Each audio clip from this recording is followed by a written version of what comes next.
Excited doesn't even begin to say what I'm feeling right now, talking to my very good friend, Eric Litwin. And interestingly enough, okay, I first met Eric at Pantera. And gosh, the conference we're about to talk about is held at Pantera. Yeah. So it's kind of like coming around full circle.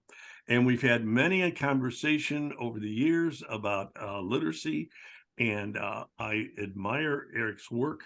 I'm going to do a quick little share screen here and say, let's make sure I get to the right one. Yes, I do. Okay, so what's going to be happening here is Eric is going to be at the conference on the young years. That's being held um, in Osage Beach, Missouri, at the conference center there, Tantera Conference Center.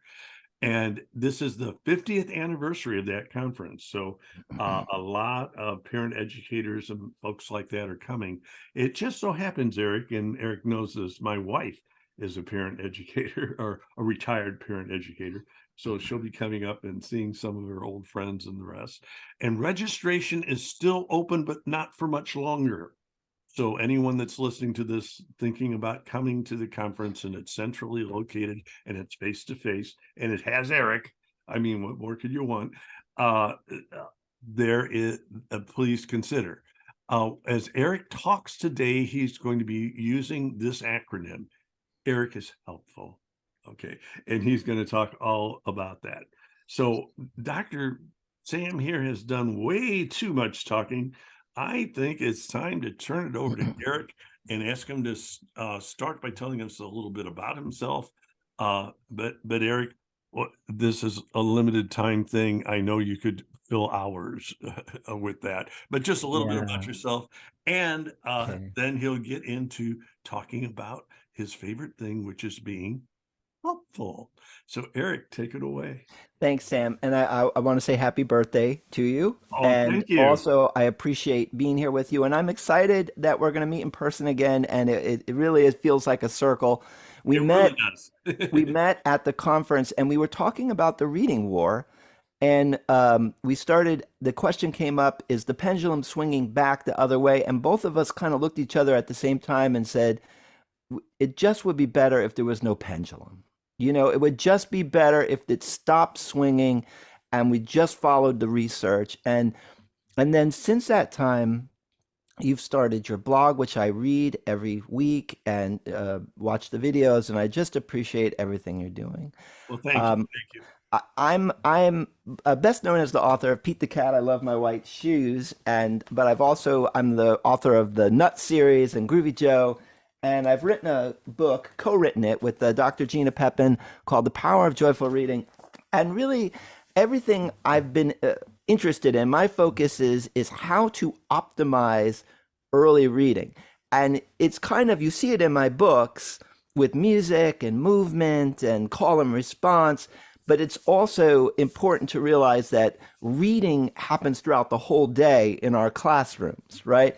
So we don't want to it's not just about reading books, it's also about reading and language connected to our hello song, reading our lunch menu, and just creating an immersive, joyful reading environment in our early education.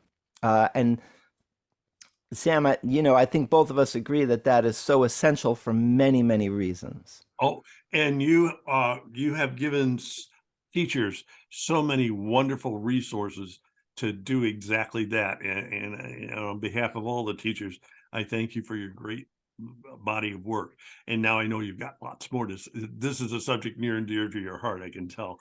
So Yeah. knock it away again. Well, let's talk about why it's near and dear to my heart, but also your heart and everyone who's listening right now. I mean, obviously, if you're listening to a podcast on reading, that you're passionate about it, and it's important to remember why we are and why it is so essential right now. We're in a perfect storm. Uh, there was already huge issues causing reading proficiency to go down, and all the horrible consequences that come with that, since reading is the skill that every other skill is pretty much based on. And those variables, Sam, the poverty and low income affects about 40 to 50% of the students in our schools in this country. ACE, adverse childhood experiences, affects 7 or more percent. English as a second language can be challenging for students trying to learn two languages. And the digital screens, iPads and phones and tablets, and have affected the amount of time that children spend interacting verbally and with print with their caregivers and with teachers. And then just to make things more fun, throw a pandemic into it where we need to wear masks for safety, but that affects expression. Not all children in school, and we are at just a very serious place where so many children, young children, are going to have a deficit in their basic reading foundation. And the question, Sam, and everyone listening, I think solving that, there's not just one piece, but one of the pieces is to optimize the early reading experiences we have. Okay, and I'd like to hear all about that. I know that's going to be part of your keynote at Yeah. the conference, and we're moving right along here. But if you could just uh, take us through that in a quick kind of way. I'm gonna give a little example to start with, and then we'll talk about the acronym helpful because these what we're going to talk about is early literacy experiences that are really helpful. And so, what characteristics do they have? So let's just take an example. We'll talk about maybe just do a little like Pete the cat. I love my white shoes. First of all, we're going to have a nice rhythm to it, right? So we'll have Pete the cat was walking down the street wearing his brand new white shoes. Pete loved his white shoes so much. So the words just kind of flow, and that helps with fluency. He loved his shoes so much, he sang this song. So, Sam, how about we ask the children in our classrooms to do a little movement like this? And you can do it if you want to. I know you're writing notes, so you don't have to, but just like a clap like that. Something to get into it. We'll say, I love my white shoes. I love my white shoes. And now he's going to step in strawberries. Maybe we'll make a stepping sound. Oh no! And when we say "oh no," let's be very expressive. Let's focus on prosody. Oh no! Oh no! Right? And this becomes even more important when parts of our face were covered during the pandemic. And with prosody, with expression comes meaning, comprehension. So we're really benefiting all the pillars of early reading.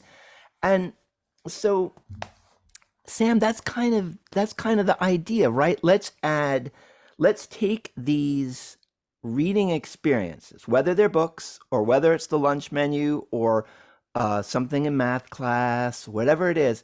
Let's add some rhythm. Let's add a little movement. Let's add some call and response. Did Pete cry? Goodness, no.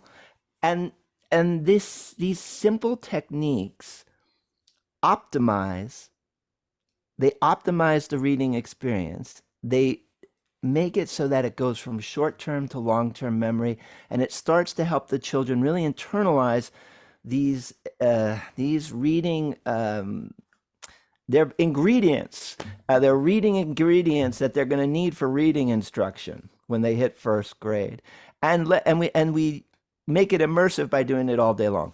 And so, Sam, what do you think about that?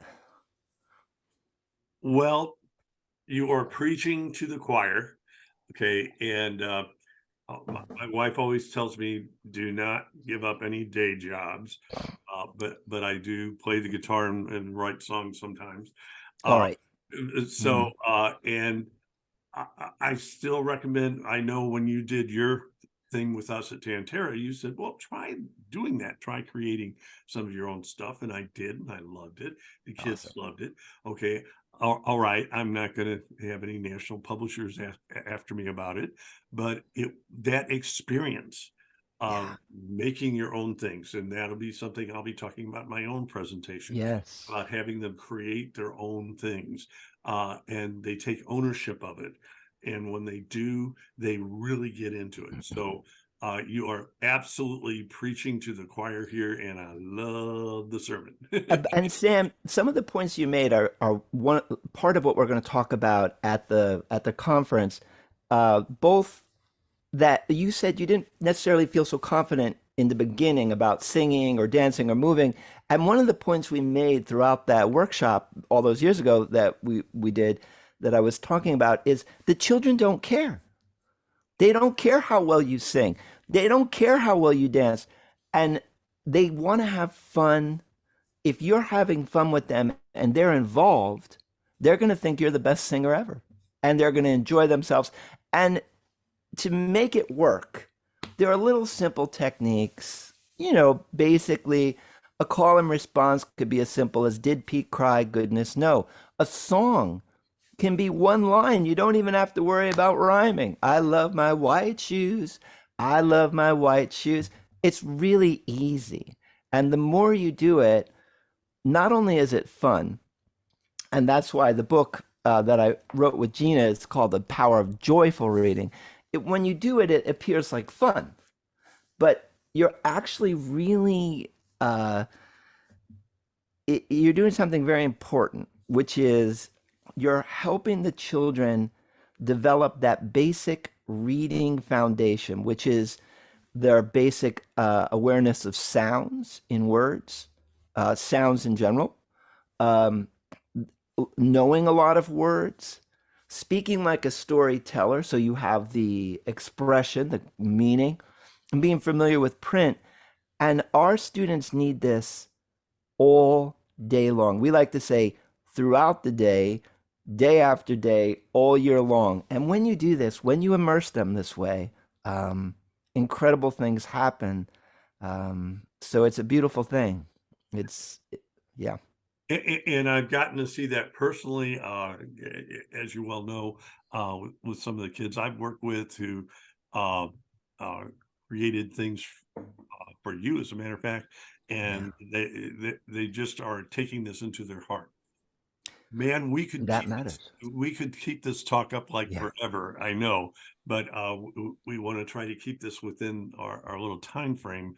Uh, but I do want to stress something right now, and that is one of the things I'll talk about in my presentations about the importance of play, and play is absolutely um, there is a research base saying that we should include that, especially with our younger children. And I know I'm preaching to the choir on that as well. Yeah. But everything you're saying here, and could you hold your book up one more time? Sure. It's the Yeah. power of joyful reading. Oh, okay. And your co-author there really gives the research basis behind it as Yeah. well as the fun part of it. So gosh, but before we wrap things up here, do you have any final thoughts or comments? I might take everyone out with a song.